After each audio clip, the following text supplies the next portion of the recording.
시즌2를 추진하겠다 이렇게 밝혔습니다. 이전에 일주일 전에 저희가 소부장과 관련해서 좀 종목들 짚어봤는데 이전에 동진 세미캠과 ENF 테크놀로지를 추천을 해주셨는데 보니까 신고가를 경신한 상황이더라고요.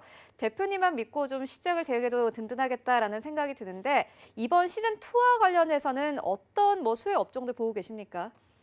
네, 감사합니다. 네. 테마주들 요즘 많고 그런데 그래도 가려서 매매하자라는 관점 쪽에서 언급드렸는데, 예, 제가 워낙 앵커님을 사랑하고요. 또 서경 애청자분들한테 그래도 조금이나 도움이 될 수 있을까 종목들을 그래도 언급을 드리려고 하는 편인데, 그나마 이 소부장 관련된 종목들 일단 동진세미캠이나 ENF 테크놀로지 일단 올랐어도 제가 보기에는 앞에 자리 숫자가 바뀌어야 될 걸로 보여집니다. 그만큼 여전히 앞으로 기회 요인들이 높아 있기 때문에 지금 만약에 혹시나 없으신 분들 같은 경우도 단기적으로 좀 올랐다라고 하게 되면 차익 매물 나오겠죠. 그럴 때마다 비중 계속 늘리셔가는 전략들 나쁘지 않다. 핵심 지금 소부장 쪽의 핵심이다라고 다시 한번 강조를 드려야 될 것 같고요. 또 그 전에 말씀드렸던 EUV 관련된 종목이 두 종목이 FST와 SNS 테크가 있죠. 이 종목도 거의 FST는 오늘 거래 정지가 들어갈 정도로 급등했습니다만, 네, 시장을 미리 좀 보고 말씀을 드리다 보니까 결과도 좀 좋지 않았을까라고 추정하는데 너무 포장 안 하겠습니다. 그냥 그 정도로 봐야 될 것 같고요. 또 지난 건 뭐가 필요하냐, 또 앞으로 그러면 어떤 종목이 있겠느냐라고 또 말씀하실까봐 또 종목을 말씀드린다고 하게 되면요. 근데 지금 가장 중요한 지금 소부장 관련된 쪽의 특징이 많이 올랐다고 해서 이 정도 올랐으면 됐다가 아니라 지금 어쩔 수 없는 당위성과 필요성이 모두 다 발생할 수 있는 대표적인 섹터입니다. 왜냐하면은 아마 지금 일본의 그 어떤 수출 규제로 인해서 타격을 받았던 부분들이 이제 현실화되는 부분들이죠.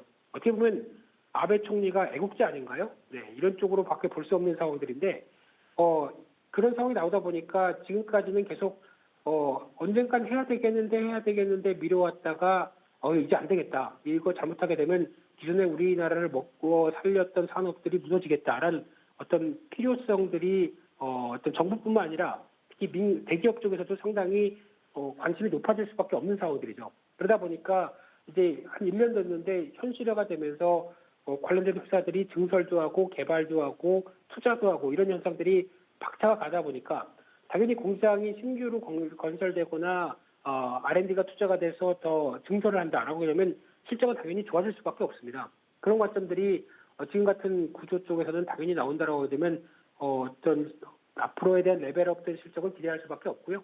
그런 쪽으로 보게 되면 또 오늘 말씀드려야 될 종목도 최근 들어서 두 가지 종목이 눈에 띄는데 첫 번째가 오션 브릿지라고 하는 회사입니다.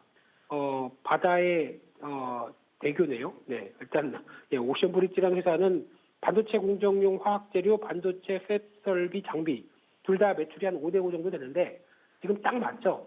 장비 쪽 그리고 소재 쪽 그러게 되면 소부장 중에서 소장이네요. 소장님이십니다. 그러다 보니까 이와 관련된 쪽에 신규 소재 GH4 사수소화 게르마늄 발음도 어렵습니다만 많이 쓰인답니다. 이 소재 관련된 쪽에 한 4가지, 5가지의 신규 국산화를 추진하고 있는 품목 중에 하나라고 보시면 될 것 같고요. 또 이제 신규 특수가스 시장에 이제 진입을 해서 연간 한 300억에서 500억 시장 규모까지 좀 더 들어온다라고 되면 당연히 국산화에 따른 여러 가지 변화 기대감이 상당히 높을 수밖에 없고요. 올해 실적도 좋습니다. 영업이익이 한 220억대로 작년 대비해서 75% 증가할 걸로 보여지고 있는데 아마 이런 분위기 확인되게 되면은 실적은 더 좋아지겠죠. 근데 시총이 지금 주가는 조금 쭉 움직여서 상승했다고 하더라도 아직 1,800억대 중반밖에 안 됩니다. 특히 소부장 쪽에서 성과가 나온다라고 되면 쉽게 말씀드리면 기본으로 시가총액 1조 가는 거는 이상일 걸로 보여지고 있는데 이제 성과가 확인돼서 실적도 좋은데 아직 시총이 2천억도 안 된다. 당연히 메리트가 크다고 봐야 되겠죠. 그러다 보니까 지금 계속 올라오는 주가에 부담을 가지지 마시고요. 단기적으로 눌림목이다라는 관점으로 보기 때문에 계속 접근해서 수익 낼 수 있는 대표적인 종목이다 말씀드리고 싶고요. 또 하나 두 번째는 반도체 쪽이 아니라 디스플레이 쪽 OLED 쪽인데 필옵틱스라는 회사가 있습니다. 이 회사 같은 경우는 레이저 응용 정비로 디스플레이 쪽에서 전문을 하던 회사인데 지금 이제 디스플레이 쪽은 모두 다 대부분 보게 되면은 기존의 LCD 쪽에 적용을 받아서 실적 흐름들이나 여러 가지 흐름들이 좀 부진했던 종목들이 많죠. 근데 그러다 보니까 이제 OLED로 가속화되면서 나올 수 있는 여러 가지 변화를 꿈꾸는 회사들이 많은데 이 회사와 함께 지금 APS 홀딩스 같은 경우도 같이 두 회사가 정부 국책과제 쪽으로 선정되려고 무지 노력하고 있는 회사 중에 하나죠. 그런 쪽으로 봤을 때 이 OLED 쪽에 HMM이라고 하는 OLED 소재 쪽에서 이제 일본이 지금 차지하고 있는 점유율이 90%가 넘는데 이를 도전하겠다라고 도전장을 내밀고 그에 따라서 이제 정부의 어떤 지원을 받기 위해서 노력하고 있는 대표적인 회사고요. 그러다 보니까 이와 관련된 쪽에 OLED 분야 쪽의 국산화가 대체가 될 가능성이 제가 보기에는 좀 높지 않을까라는 쪽으로 바라보고 있고요.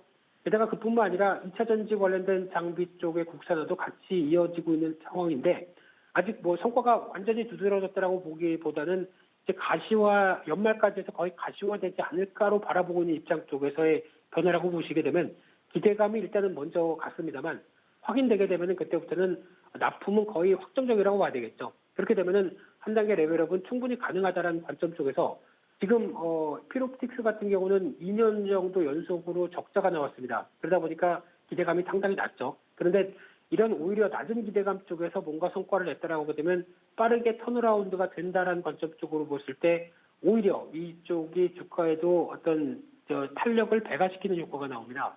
그러다 보니까 올해는 그래도 1분기 나온 실적과 함께 전반적인 흐름을 보게 되면 턴어라운드는 가세가 될 걸로 보여지고 있고요. 여기서 이제 중요한 게 내년부터 실적이 점프업을 할 수 있느냐라는 부분들은 국산화 소재를 개발해서 나오는 부분들과 같이 맥을 이어간다라고 하게 되면 기대감이 높다라고 봤을 때 이 두 회사는 계속 관심 있게 보시고 또 대응하시면은 그렇게 나쁜 결과가 나오지 않지 않을까 그냥 조심스럽게 말씀드립니다만 네, 또 몇 주 뒤에 보시죠. 네, 그렇게 말씀드리겠습니다.